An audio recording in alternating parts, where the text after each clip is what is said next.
Macron reconnaît la Palestine. Alors, il a fallu 2 ans de génocide pour qu'il reconnaisse la Palestine.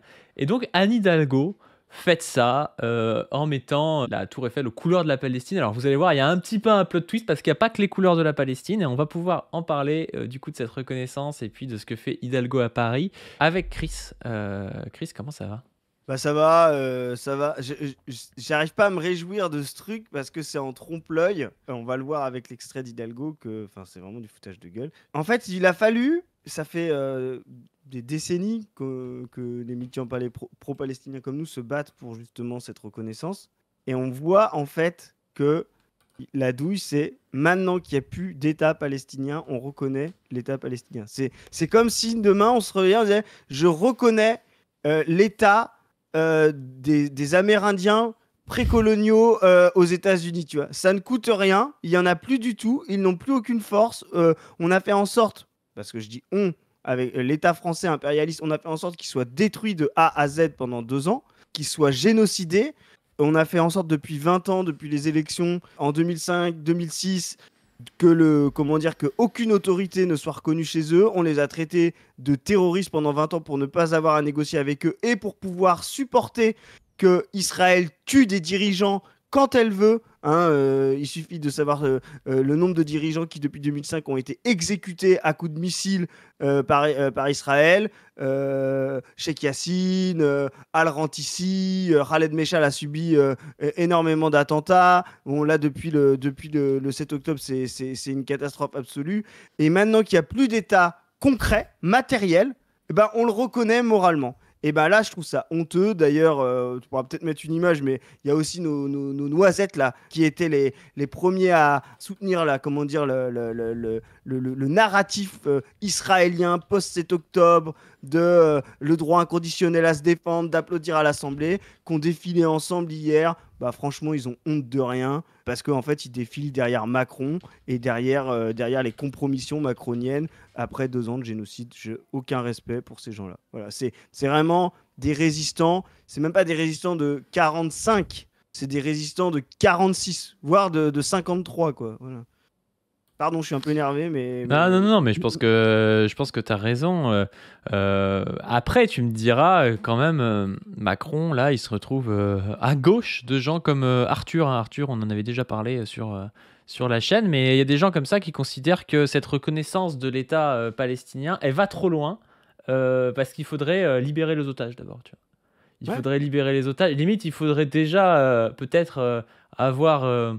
Comment ça s'appelle euh, pas exporter, mais tu sais, quand tu fais des déplacements de population. Ah oui, déplacé. Il faudrait déjà avoir déplacé les Palestiniens dans d'autres pays, je pense, avant de reconnaître peut-être l'État palestinien une fois qu'il n'y en a plus, tu vois. Je pense que c'est vraiment ça ce qu'il faudrait faire.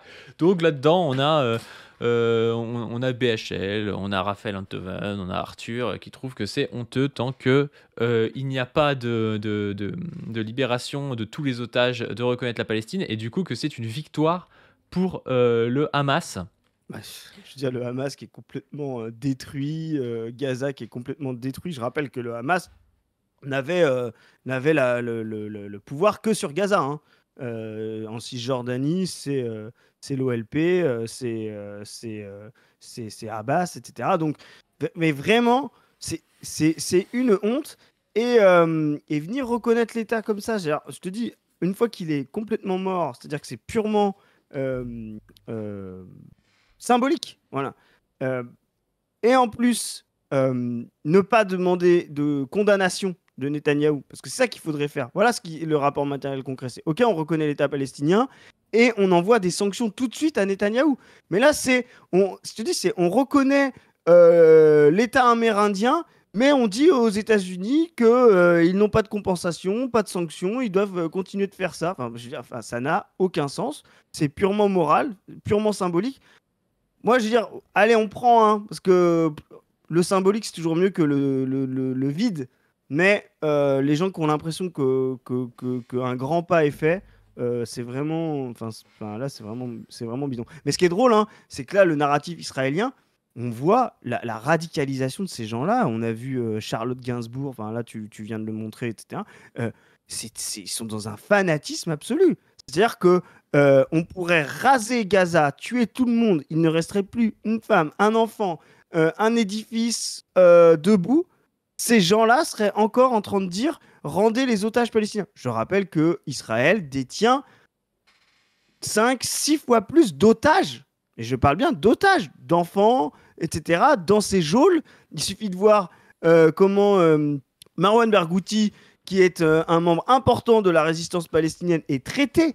Il est otage depuis des années. Il suffit de voir son état actuel. Il est vraiment à deux doigts de la mort. Il est maigre comme pas possible. Enfin, je veux dire, Israël détient énormément d'otages, tout aussi, voire plus illégitimes que les otages du Hamas. C'est vraiment une honte absolue.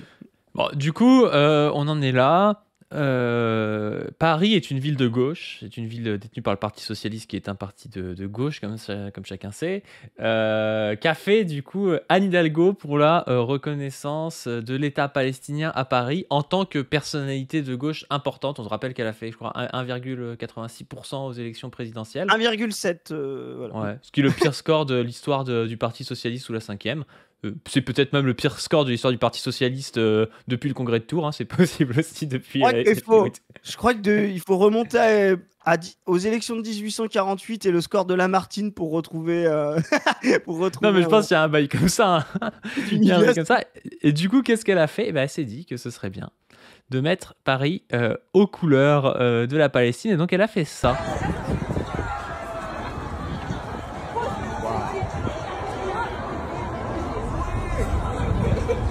Voilà. Mais attends, les gens ils sont à moitié choqués dans la foule. C'est quoi cette dinguerie? C'est l'insulte, c'est insultant. Donc on a vu. Mais qui fait ça? On a vu la Tour Eiffel aux couleurs d'Israël sur ces 2 dernières années. On a vu la Tour Eiffel aux couleurs de l'Ukraine. Là, déjà, mettre la Tour Eiffel aux couleurs de la Palestine, c'était trop déjà. Donc là, ils ont essayé de mettre un blanc pour faire genre la paix, tu vois. Bon, au final, on voit qu'il est gris moche, ce qui donne l'esprit de tout ce que peut réussir Hidalgo, voilà. Gris poubelle, là, voilà, ça, c'est son état d'esprit. Et en plus, non, il fallait mettre le drapeau israélien à côté. Tu sais, c'est comme si nous, on avait fait, le 8 mai 45, un drapeau français, un drapeau nazi et la colombe au milieu, tu sais, quand il avait fallu faire la victoire sur l'Allemagne nazie. Enfin, je veux dire, ces gens-là sont d'une obscénité, mais cachez-vous, quoi. Franchement, mais regardez la dégueulasserie. On vient célébrer un génocidaire sur la Tour Eiffel au nom de la paix. Enfin, vraiment, c'est une insulte au peuple. Moi, je trouve que c'est même pire que de rien avoir. Là, vraiment, c'est pire que de rien avoir de voir ça. C'est une honte absolue. Je veux dire, enfin, mais surtout qu'il y a des choses, tu vois, des fois, on pourrait se dire, évidemment, tu sais que c'est politique, mais des fois, on peut se dire, bon, bah, tu sais, c'est des trucs. Après le 7 octobre, ils mettent la Tour Eiffel aux couleurs d'Israël. Moi, je suis pas pour, tu vois, mais tu peux te dire, bon, c'est pour l'hommage aux victimes ou je sais pas trop quoi, tu vois. Donc, ils pourraient mettre leur sionisme de côté quand ils font ça en se disant, c'est pour l'hommage aux victimes palestiniennes et à la reconnaissance de l'État palestinien. Qu'est-ce qu'ils viennent foutre l'État qui a génocidé la Palestine pendant cet hommage-là, tu vois. C'est exactement ça. Et là, vraiment, on est dans le même, un peu, là, le sketch. Il faut une minute, une minute pour les juifs, une minute pour les nazis, quoi. Tu vois, après, dans le mode débat, quoi. Et là, c'est ça. Il faut une minute pour les génocidaires et une minute pour les génocidés, tu vois. Là, on reconnaît l'État palestinien. On ne demande pas la paix, là. Tu vois, enfin, la paix, on la demande qu'à Israël. Ils sont en train de provoquer un génocide, quoi, tu vois. Et là, c'est cette vision bilatérale, comme si elles étaient à égalité. Déjà, ce qui est faux, parce que, comme on dit, il n'y a pas d'État reconnu avant. Et faire croire que c'est une guerre, c'est une folie, c'est une pure colonisation génocidaire qui est en place, parce que je rappelle que ils vont pas se contenter. Il y a un projet en ce moment en cours d'envahissement et de prendre possession de la bande de Gaza. Donc là, vraiment, en plus du génocide, c'est-à-dire de la destruction du peuple palestinien en Palestine, il va y avoir ensuite une tentative, et enfin il va pas y avoir, elle a commencé, il y a des opérations au sol, de reprendre possession de la bande de Gaza, et en terminer définitivement avec les possibilités d'un État indépendant palestinien. Donc la reconnaissance par Macron et par les noisettes là qu'on défilé hier à la République, sans demander des sanctions à Netanyahou et à Israël, sans parler de quoi que ce soit, en fait, on reconnaît un État dont on accepte qu'il va mourir dans les prochaines semaines. C'est absolument honteux. J'ai pas de mots. Et vraiment, pour dire, hein, enfin, Hidalgo, c'est le PS. Hein, Olivier Faure a défilé avec Marine Tondelier, SOS Racisme et le PCF hier pour ça. Vous devriez avoir honte d'avoir défilé avec le PS qui affiche ça là-dessus. Et je le dis, pourquoi vous devriez avoir honte, le camarade du PCF? Parce que vous êtes historiquement un des partis qui était le plus fidèle à la lutte pour la reconnaissance de l'État palestinien, pour le retour aux frontières de 67, etc., même si bon, on peut en discuter. Mais en tout cas, vous étiez dans le champ politique français des partis électoralistes le mouvement le plus fidèle. Bah là, venir défiler entre Faure et sa copine qui fait ça sur la Tour Eiffel et Marine Tondelier qui a jamais rien capté aux problèmes palestiniens, comme tous les gens d'Europe Écologie, bah, je veux dire, c'est pas glorieux, quoi. Mais cette histoire de glorifier des choses quand c'est déjà terminé, ils le font en fait souvent, voire tout le temps même, hein. C'est une technique assez classique dans nos sociétés. Je sais pas si c'est une technique qu'il y avait dans les sociétés non capitalistes et tout, mais tu vois ça avec Mandela par exemple, tu vois ça avec plein d'héros de la Révolution, où tu sais, genre, de leur vivant, quand ils sont radicaux, ils se font chier dessus, voire ils se font assassiner par les forces impérialistes et capitalistes. Et puis après, soit quand ils sont vieux et qu'ils ont perdu leur radicalité parce qu'on leur a tordu le bras, parce qu'on les a foutus en tôle pendant 30 ans, parce que je sais pas trop quoi, tu vois. Là, on commence à les glorifier en disant que c'est des grands révolutionnaires, tu vois. Ou alors, même c'est après leur mort qu'on commence à les glorifier et qu'on commence à prendre leur gloire passée ou des choses comme ça. C'est ce qui se passe aussi d'ailleurs quand tu as eu, je pense à ça aujourd'hui parce que on a appris hier la mort du camarade Léon Landini, à qui on adresse d'ailleurs nos condoléances Ouais, à sa famille et puis à ses camarades, à Gilda, notamment qu'on au aime bien. PRCF, Voilà, à sa fille Gilda et puis Gilda, ouais. à sa sœur, je Sa, crois qu'elle s'appelle Mireille, sa et puis camarade. à sa petite fille, et puis bah, au reste de sa famille. Mais tu vois, quand il y a eu la panthéonisation de Manouchian, c'est exactement ça qui s'est passé avec Macron. C'est-à-dire que Macron défend une politique qui est la politique contre laquelle luttait Manouchian, tu vois. Qui est une politique contre laquelle Manouchian se serait levé de manière évidente. Macron aujourd'hui donne le pouvoir à Retailleau, préfère largement le RN aux forces de gauche. Donc il est quelqu'un qui prend le risque, on va dire, de rendre le pays plus fasciste. Et par contre, quand il va s'agir de récupérer les gloires d'un héros de l'antifascisme, que ce soit Manouchian, mais demain ce sera peut-être Landini, hein. Si ça se trouve, c'est possible que Macron rende hommage à Léon Landini, hein. C'est pas impossible, tu vois. Eh bien, il le fait une fois qu'il est mort et une fois que il sait très bien que son combat ne peut pas aboutir à travers lui, quoi. Et ça, c'est quelque chose vraiment dégueulasse, qui est, comme tu le disais, pire que s'il avait rien dit, tu vois. Est-ce que vraiment on a besoin d'avoir Macron qui reconnaît la Palestine dans ces conditions-là, comme un crachat à la gueule un peu au bout de 2 ans de génocide? Est-ce qu'on a besoin de Macron qui met Retailleau au pouvoir au même moment qu'il panthéonise Manouchian? Sincèrement, bah, c'est pas glorieux, tu vois, comme truc. Et je suis pas sûr que ce soit pas même en notre défaveur quand ça se passe comme ça. Parce qu'après, lui, il dit, bah, regardez, moi je suis antifasciste, je suis pour la résistance il y a 80 ans. Bon, aujourd'hui, les résistants, je les traite d'islamo-gauchistes ou je sais pas quoi. Manouchian, on sait très bien comment il l'aurait traité à l'époque. Macron, hein, on sait de quel côté il aurait été. Eh bien, je pense que c'est assez dégueulasse, hein. Ah, c'est dégueulasse, ouais, bon, on te dit, dans des modes un peu où on revient là de 2 ans comment dire, d'harcèlement judiciaire, policier, des gens qui défendaient justement l'existence de la résistance palestinienne, voilà, donc on prend, hein, tu vois, on voit le retournement général et ça montre que, enfin, c'est intenable. Mais tu sais, il y a une expression qui dit, il n'y a aucun courage à donner un coup de pied à un lion mort, tu vois. Mais c'est la même chose pour se mettre le lion sur le dos quand il est mort, tu vois ce que je veux dire. Le lion de la résistance, de l'antifascisme concret, le lion de Che Guevara, si tu veux. Quand il était agissant, essayez de vous le mettre sur le dos, vous verrez à quel point ça va être dur et vous allez prendre un sacré coup de patte si ce n'est pire. Une fois qu'il est mort, c'est facile de s'enorgueillir et de le porter en triomphe sur soi-même pour pouvoir avoir un peu de sa superbe et de son prestige. C'est exactement ce qu'ils font. Et c'est une insulte au combat, quoi. Il y a moyen qu'ils fassent ça dans 30 ans avec Mélenchon en disant qu'ils ont toujours été du côté de ce grand homme, qui était du côté des forces progressistes et tout, alors qu'en fait, de son vivant, il lui chie à la gueule, hein. Bah, de toute façon, il faut toujours se méfier des gens qui sont toujours du bon côté de l'histoire. Les gens qui sont toujours du bon côté de l'histoire, c'est souvent ceux qui savent retourner leur veste quand c'est les girouettes, quoi, voilà, quand les temps changent. Ou pire, c'est ceux qui écrivent l'histoire, voilà. Si vous n'avez pas été à un moment donné, soi-disant du mauvais côté, c'est que vous avez toujours été du côté du pouvoir. Est-ce qu'on a d'autres choses à dire? Là, ça fait une capsule qui est relativement courte, mais je sais pas Non, moi, s'il y a des perspectives peut-être pour l'État palestinien, pour la Ah, lutte antisioniste actuellement.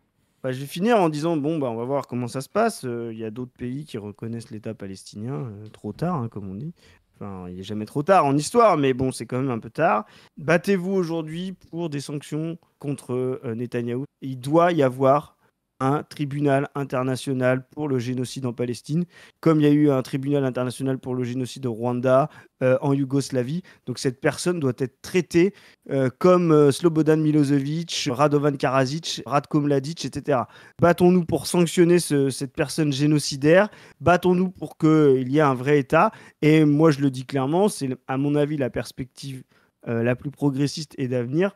Je pense que les renoncements de l'Occident depuis plusieurs décennies à vraiment construire un État palestinien et à aider à sa construction en sanctionnant Israël, en l'empêchant de faire de la colonisation des territoires comme la Cisjordanie, en l'empêchant, en ne reconnaissant pas l'autorité à Gaza, etc., fait que maintenant, ce qu'il faut se battre, c'est, je pense, pour un État, un seul État, une tête, une voix, une tête, des droits en Palestine, c'est-à-dire un État profondément anti-ethno-nationaliste, ce qu'est l'État israélien, un État égalitaire avec, et c'est très important de garder-le en tête, un droit au retour sur leur terre des gens chassés par la Nakba en 47-48. Voilà, il y a des Palestiniens qui sont dans d'autres pays aujourd'hui, un droit à ces descendants de Palestiniens expulsés par la Nakba, un droit de revenir sur leur terre partout en Palestine, et donc la destruction du nationalisme, du suprémacisme en Palestine. Voilà. Donc je pense qu'un État,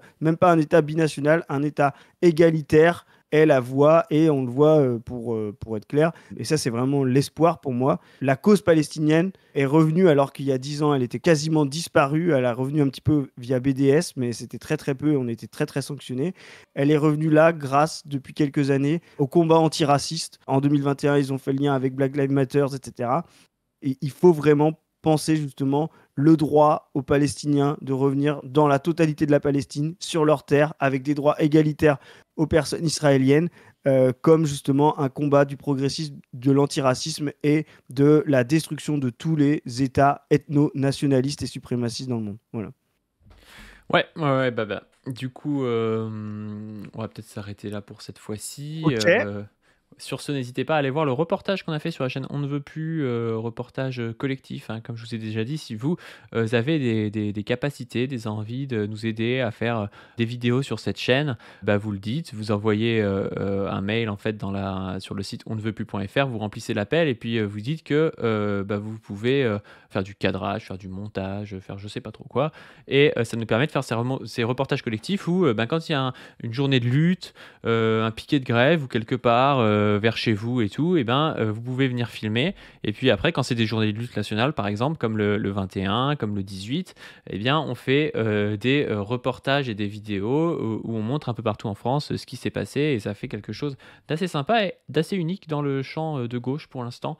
Et on espère que ça va se développer et qu'on va pouvoir avoir ce côté un petit peu de plein de localités, notamment pas que dans les grandes villes, mais aussi dans les campagnes, pour pouvoir informer les gens et que les gens aient envie de militer aussi un peu partout en France.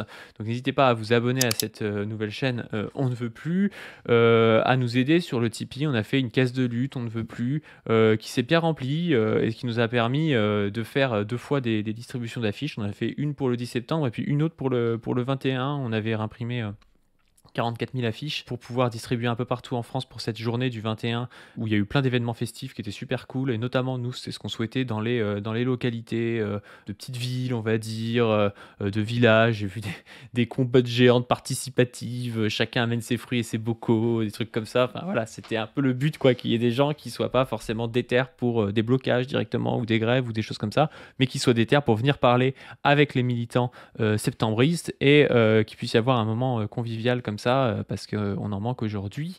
On va voir comment ce mouvement évolue, quelle sera la prochaine date d'appelée. On va voir ce qu'on vous proposera pour la suite. N'hésitez pas à rejoindre le Telegram dont ne veut plus, en tout cas pour pouvoir s'organiser. Et sur ce, on vous dit à plus, abonnez-vous, tout ça comme d'habitude, quoi.